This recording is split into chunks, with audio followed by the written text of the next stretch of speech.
The finality of the act was in the sound the door made. It was not a slam of anger, but a dull, heavy click of a lock seating into its frame. It was the sound of a life ending. Ilara stood on the porch of the home she had shared with her husband, a home his hands had built, and watched his brother, Mr. Graves, turn the key. He did not look at her. His gaze was fixed on the fertile valley floor, the acres of dark soil that were now his.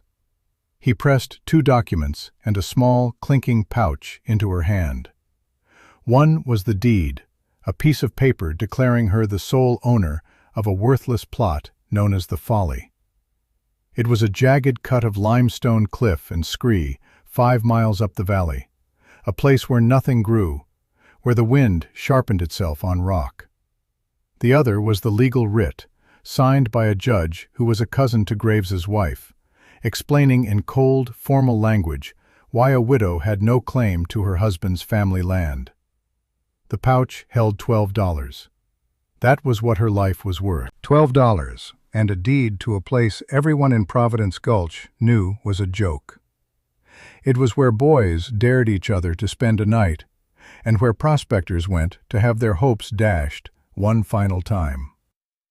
It had one feature of note: a shallow, wind-swept cave, more a scar in the rock than a true shelter. The community watched. They stood in small, quiet clusters outside the church, by the mercantile. They saw the injustice, a shadow passing over their town, but it was not their shadow to bear. They offered glances of pity, quickly averted. Pity was a thin gruel, offering no warmth, no substance. Mr. Finch, the owner of the general store, was the only one to approach her. He was a man whose wisdom was measured in sacks of flour and barrels of nails. "A woman alone has no business in the high country, Ilara," he said, his voice a low mixture of condescension and genuine concern. "Take the $12. Buy a ticket on the eastbound stage. There are cities, places with work for a woman. This land will break you before the first snow." Ilara looked at his face, at the comfortable certainty etched around his eyes. She felt the weight of the coins in her palm, a cold, insignificant weight. She could run. She could become another nameless face in a crowded city, trading one form of poverty for another. Or she could walk toward the one thing in the world that was hers. She pushed past him without a word and walked into his store. The bell above the door chimed, a sound that had always meant comfort, the scent of coffee beans and cured leather. Now, it sounded like a funeral toll. She placed her money on the counter, coin by coin. "I'll need a good axe," she said, her voice quiet but clear. "A double-bitted one. And 10 pounds of salt. A shovel head. And give me what seeds you have that will last the winter." Mr. Finch stared at her, then at the money. He sighed, the sound of a man watching a ship sink from the safety of the shore. He sold her the items. They took nearly all her money. She was left with a handful of small coins. She hefted the axe, feeling its solid, hopeful weight. She loaded her meager purchases into a burlap sack, settled it on her back, and walked out of the store. She did not look back at the town, at the faces in the windows. She turned her face toward the mountains and began to walk. The journey was a punishment. The path that led from Providence Gulch into the high country was little more than a game trail, a winding track of mud and stone.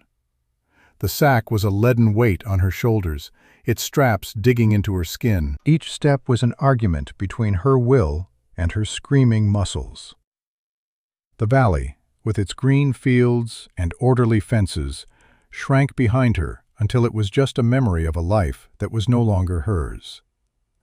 The air grew thinner, colder. The trees thinned out, replaced by stubborn, wind-scoured pines that clung to the rocky slopes. The world became a study in gray and brown. For 2 days she walked, sleeping fitfully under the shelter of rock outcroppings, her body aching with a cold that had nothing to do with the temperature. She ate the last of the bread she'd carried from her old home, the taste of it like ash in her mouth. On the evening of the second day, she arrived. The folly was exactly as she remembered, exactly as grim as the stories told. It was a steep hillside of shattered rock and thorny brush, ending in a sheer cliff face. And there, halfway up, was the cave. It was a dark, unwelcoming mouth in the stone, a black void that seemed to swallow the light. A cold wind funneled out of it, carrying the smell of damp earth and decay. She dropped her sack. The shovel head clanged against a rock. The sound was small and lonely in the vast, indifferent silence. This was it. This was her inheritance, a hole in the ground. Mr. Finch's words echoed in her mind. This land will break you. For a long, terrifying moment, she believed him. Despair was a physical force, buckling her knees, stinging her eyes. The town was right. Her brother-in-law was right. This was a place to die, not to live. She sank to the ground, the rough stones biting into her legs, and felt the fight drain out of her. But as she sat there, shivering in the wind, she noticed something. The wind was loud. It howled across the scree slope, clawing at her clothes. But the sound was coming from outside the cave. The air directly in front of the opening was almost still. She stood up, her joints stiff, and took a hesitant step toward the dark opening. She held out her hand. The wind whipped at her back, but the air in front of her palm was calm. She took another step, then another, until she was standing just inside the mouth of the cave. The difference was staggering. The temperature was still cold, but it was a deep, steady cold, not the biting, knife-like cold of the wind. It was the ancient cold of stone, a cold that was stable. Her eyes slowly adjusted to the gloom. The cave was not as shallow as she'd thought. It went back, deeper into the hillside, the walls narrowing. And then she heard it. A sound so faint she almost missed it. A steady, rhythmic drip. Drip. Drip.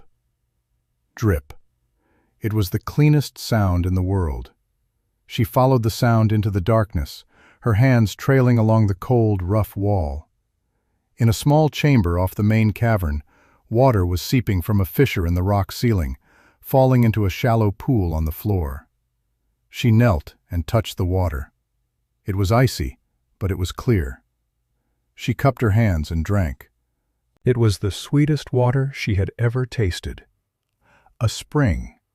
A year-round spring, protected from the elements, deep inside the rock. Hope, fierce and sharp, pierced through her despair. She looked up. High above the spring, she could just make out a faint crack of light. Another fissure, this one leading upward. A natural chimney. Still air, constant water, a way to vent smoke. The town saw a worthless hole. She was beginning to see a home. The rock was not an enemy. It was a shield. The folly was not a joke. It was a secret. And it was hers. The work began the next morning. It was a brutal, relentless assault on her own physical limits. The floor of the main cavern was a jumble of fallen rock and centuries of accumulated dirt. She used the shovel head, lashed to a sturdy branch, to clear it. For days, she did nothing but haul rock and dirt, bucket by bucket, dumping it outside the entrance. Her hands, soft from a life of baking and mending, were rubbed raw. Blisters formed, broke, and bled. The skin thickened into a tough, leathery callus. Her back screamed in protest. Every morning she woke so stiff she could barely move, but she forced herself up, drank from her spring, and went back to work. She was not building a house, she was shaping a fortress. She used the largest of the cleared stones to build a low wall across the front of the cavern, leaving an opening for a door. It was slow, agonizing work. She had no mortar, so she experimented.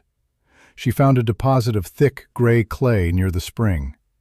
She mixed it with water and dry grasses, creating a sticky, heavy paste. She packed this clay mortar between the stones, sealing the gaps against the wind. Each stone she lifted felt like it weighed more than she did. Sometimes a section of wall would collapse, and she would have to start again, her throat tight with frustration. But she did not stop. She needed wood. The hillside offered only stunted, twisted pines. But in a gully, a half-mile away, she found a stand of taller, straighter aspens. Using her new axe, she began to fell them. The rhythmic shock of the axe biting into wood traveled up her arms, a jarring percussion that became the new beat of her life. She learned to read the grain, to swing with her whole body, to make every blow count. She dragged the logs back to the cave one at a time, a grueling journey over uneven ground. From these, she fashioned a heavy door and a solid frame, fitting it into the opening in her stone wall. The first time she swung the door shut, the solid thud echoing in the chamber, she felt a profound sense of victory. She had enclosed a piece of the world. She had made a space that was safe. With the basic shelter secure, she turned to the interconnected systems that would mean the difference between surviving and truly living. Water was first. The spring was a miracle, but the pool it formed was shallow and muddy. She spent a week digging it out, creating a small cistern about 3 feet deep. She then painstakingly lined the entire basin with a thick layer of her clay mixture, packing it down until it was smooth and dense. She built a small stone wall around it to keep out dirt. Now, the spring water collected in a clean, deep pool. She had a reservoir. Heat came next.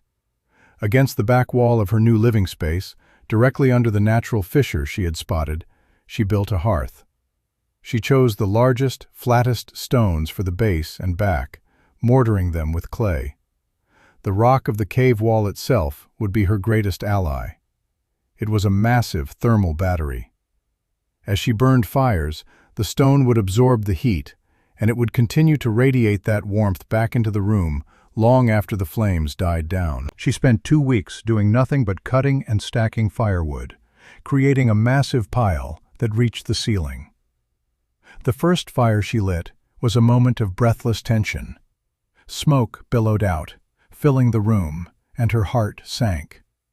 But then, as the air warmed, a draft caught.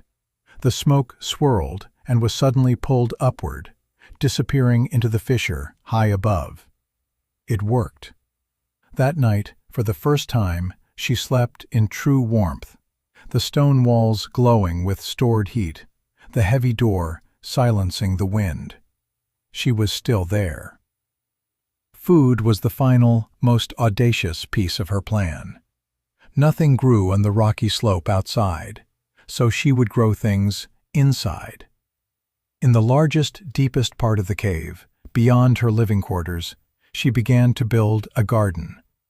The air there was cool and still, and a sliver of indirect light reached it from the main entrance. For what felt like an eternity, she hauled soil. She found a pocket of rich, black earth in the hollow where the aspens grew and carried it back, sack by agonizing sack.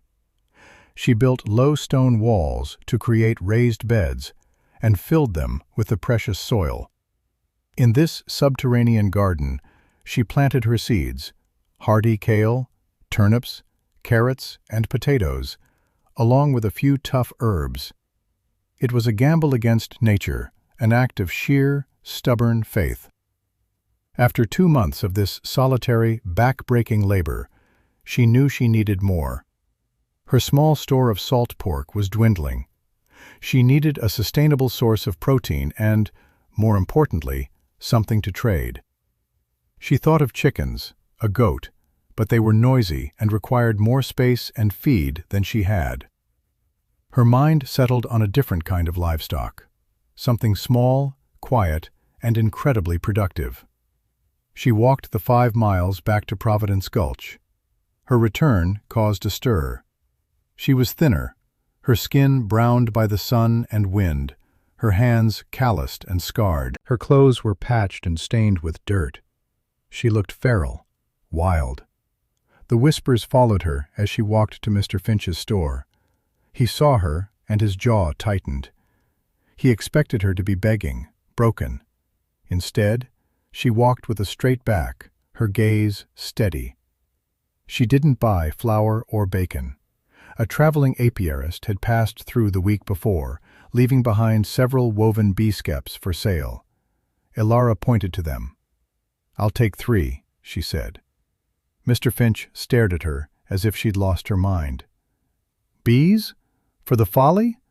Elara, there are no flowers up there, nothing but rock and thistle. They'll starve." "There are wildflowers in the high meadows, beyond the ridge," she replied calmly. "It's a long flight, but bees are resilient." A few men loafing by the stove began to snicker. The word spread through the store. Bees in a cave. The absurdity of it was too much for them. One of them, a trapper named Brant, laughed out loud. "The Folly Girl's gone to keeping bees now. What's next? Planting corn on the cliff face?" The name stuck.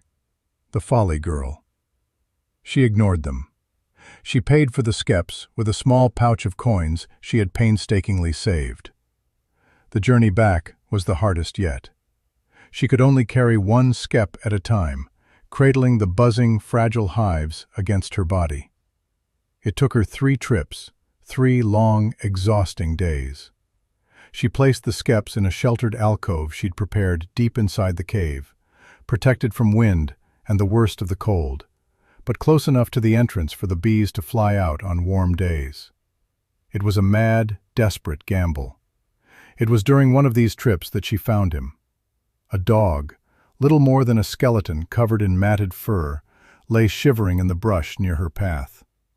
He was a mix of shepherd and something wilder, with intelligent, wary eyes.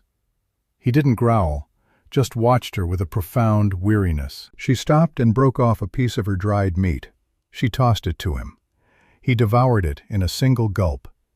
She continued on her way, and he followed, keeping a safe distance. That night, as she sat by her fire, he lay at the edge of the light, watching.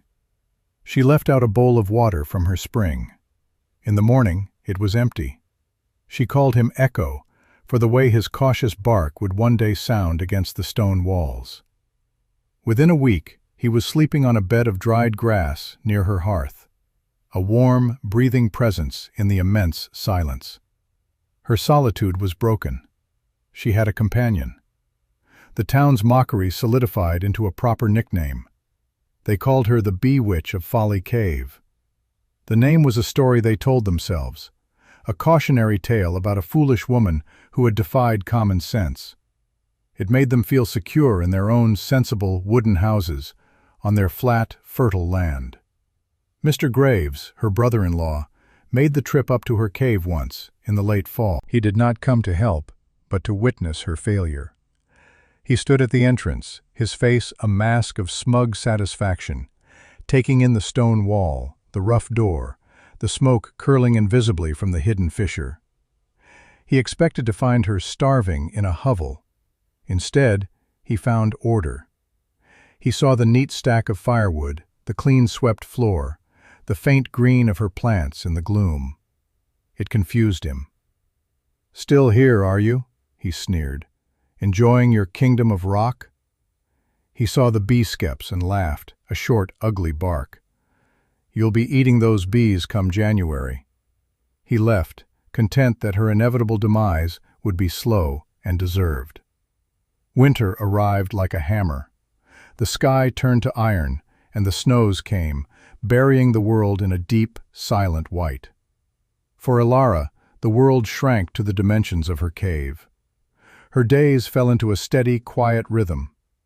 In the morning, she would tend the fire, adding logs from her vast stockpile. The stone walls held the heat, creating a pocket of enduring warmth while the world outside froze. She would check on her bees, dormant and safe in their sheltered alcove. The constant, cool temperature of the deep cave protecting them from the lethal freeze-thaw cycles of the outside world. She tended her subterranean garden. Under the dim, indirect light, the hardy greens grew slowly, but they grew. The root vegetables swelled in the dark soil. It was a miracle of green life in a world of white death. She watered them with water from her spring, a spring that never froze. She ate simply, a stew of preserved vegetables and a little dried meat. Her world was governed by the essential tasks: stoke the fire, fetch water, check the plants, mend a tear in her coat. She was utterly alone with Echo, yet she did not feel lonely. She felt a deep, abiding sense of control. She was the sovereign of this small, warm, living kingdom she had carved from the cold stone. The winter tested her systems. One night, a pack of wolves, driven by hunger, caught the scent from her chimney. They circled the cave, their howls echoing off the cliffs. Echo stood by the door, a low growl rumbling in his chest, the hair on his back rigid. But the heavy wooden door, braced with a log, held firm. The stone walls were impenetrable. The wolves could not get in. They eventually moved on, leaving only tracks in the snow. Another time, a week of heavy, wet snow caused a small avalanche on the slope above, and a shower of rock and ice partially blocked the entrance. For 2 days, she worked with her shovel and her bare hands, clearing the passage. It was exhausting, frightening work, but when she was done, the system was proven again. It was strong. It could endure. The end of winter brought not relief, but a new kind of threat. A sudden, unseasonable warm spell settled over the mountains. The snowpack, which was feet deep on the high peaks, began to melt with alarming speed. The creeks and streams swelled with gray, churning water. Then the rain came. It was not a gentle spring shower, but a deluge, a relentless, torrential downpour that lasted for 7 days and 7 nights. For Ilara, high on her hillside, the storm was a spectacle. Water streamed down the cliff face, but her cave was set back, protected. The entrance remained dry. Her spring ran faster, the sound of its dripping a steady drumbeat in the darkness, but her cistern held the overflow. She kept the fire burning bright, the warmth a defiant answer to the cold, wet chaos outside. She was an island of perfect stability, a fortress of stone and resolve, watching the world drown. But down in the valley, Providence Gulch was dying. The town was built on the rich soil of the floodplain, its prosperity tied to the very creek that was now destroying it. The creek became a raging brown monster. It leaped its banks, and the water poured into the town. It was a silent, rising tide that swallowed fields, fences, and then the houses themselves. The bridge, the town's only link to the outside world, groaned under the pressure of debris and then shattered, its timbers swept away in the torrent. The community's confidence, built on a foundation of wood and fertile soil, collapsed. The cellar of Mr. Finch's mercantile, where the bulk of the town's winter flour, sugar, and salted meat was stored, flooded completely. Sacks of flour turned to paste. Barrels of salt pork were submerged in muddy, contaminated water.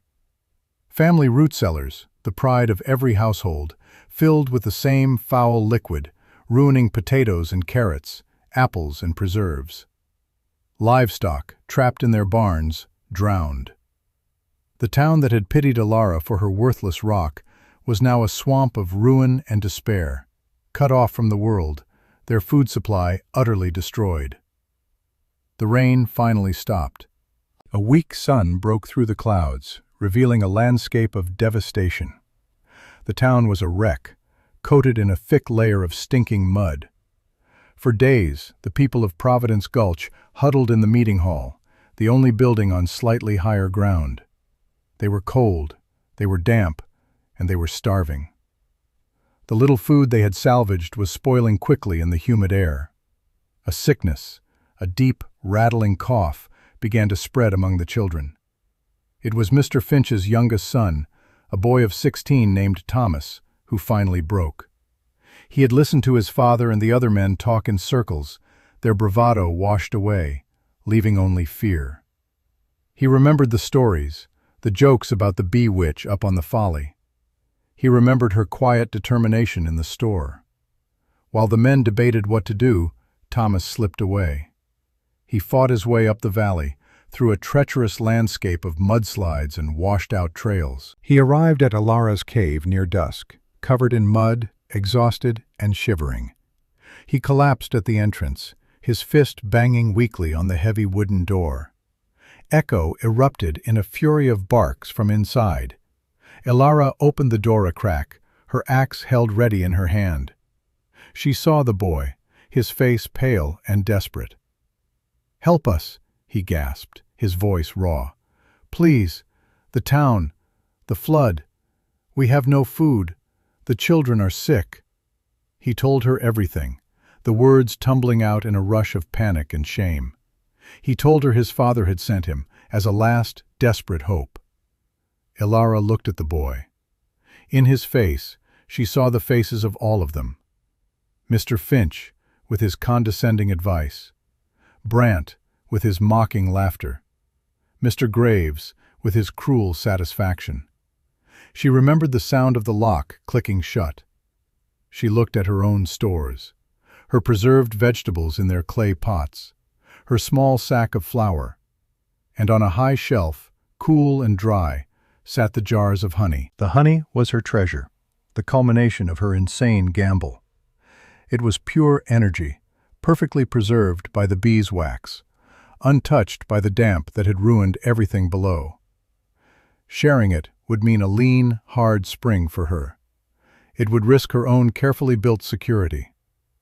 She looked from the honey to the desperate boy, and the choice was not a choice at all. It was simply a fact. She could help. Therefore, she must.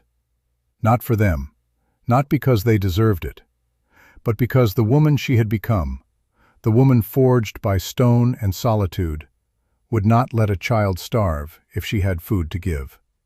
She brought Thomas inside, sat him by the fire, and gave him a piece of bread spread thick with the golden honey. He ate it like a starving animal. While he recovered, she began to work. She packed jar after jar of honey into a sturdy sack. She loaded firewood onto a small, rough sled she had built for hauling logs. She would give them more than food.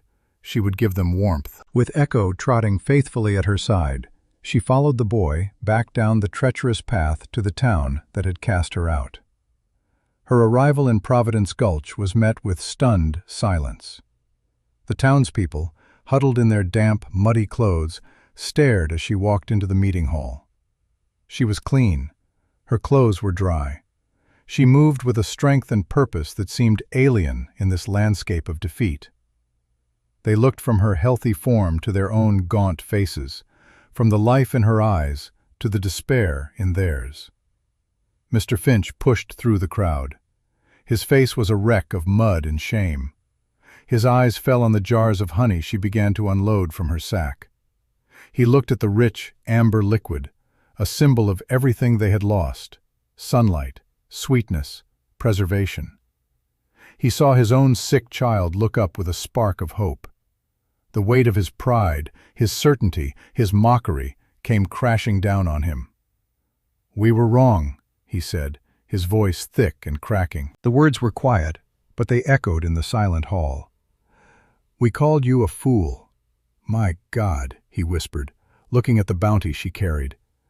"We were the fools." Ilara looked at him, at the broken man who had once advised her to run away. She saw no triumph in his defeat, only a shared human misery. She did not say, "I told you so." She did not say anything at all. She simply uncapped a jar of honey and handed it to him. "There is food. Eat," she said, her voice calm and even. She moved through the room, giving honey to the mothers with sick children, showing them how to mix it with warm water to soothe a cough. She handed out chunks of her hard, dense bread. Her actions were her only statement. She was not a savior come to gloat. She was a survivor, sharing what she had. Her grace was a quiet, powerful force in the ruined hall. They took the food, their eyes filled with a dawning, painful understanding. They had scorned the rock, but the rock had endured. They had trusted the soil, and the soil had betrayed them. The honey and the dry firewood she brought down from her cave got Providence Gulch through the worst of the crisis. It gave them the energy to begin the long work of digging out, of cleaning up, of rebuilding. When the roads were finally cleared and new supplies could get through, the immediate danger had passed. But the town was forever changed. The name Bee Witch was never spoken again. Some began to call her Ilara of the Hill, others, more simply, the Keeper. People began to make the difficult trek up to her cave, but they came not to mock, but to trade. They brought salvaged tools, bolts of cloth, and young chickens in exchange for her honey, for her potent herbal remedies, and for her beeswax candles, which burned brighter and longer than any tallow. Mr. Graves found himself an outcast.